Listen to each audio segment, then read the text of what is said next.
So today we're going to be trying to repair this Breville coffee machine. What's happened with it is the button for the grinder doesn't seem to work. So this button here, when you press this in, it should activate the grinder, but it's not doing anything. So I've cleaned out the grinder itself, now full with coffee, but I did clean all this out and nothing.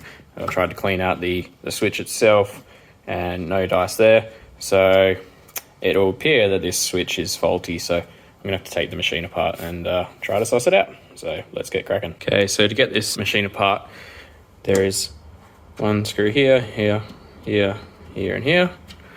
And then on the front underneath, there is a screw up here. And then another screw on the other side, just next to the milk frother, just up there. So once you've taken all those screws out, this top plate will all be loose.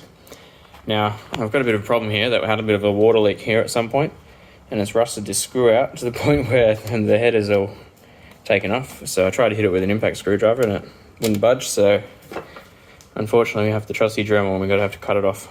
So anyway, the top plate is now off now that I've cut that screw off. And then there's two more screws on this plate at the bottom that you take out, and then you can just pull this off, and you just got to pull it. It's just on clips, so give it a bit of a tug. Now we are at this situation here. So I believe the next steps to get down to this unit down the bottom here, which is just there, is to take this assembly off, and that'll give us access to the top of it. And I believe we've got to undo some screws from the top and drop it out, and then we can have a look at the switch. We didn't really have to take this off, but I did loosen it just so I can sort of prop it out of the way.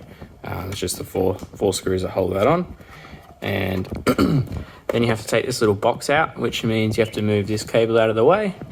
And now we can see our switch, which is right there, that little white thing. So now we're going to take that switch out and test it with the multimeter. So I've removed this switch, and here it is here.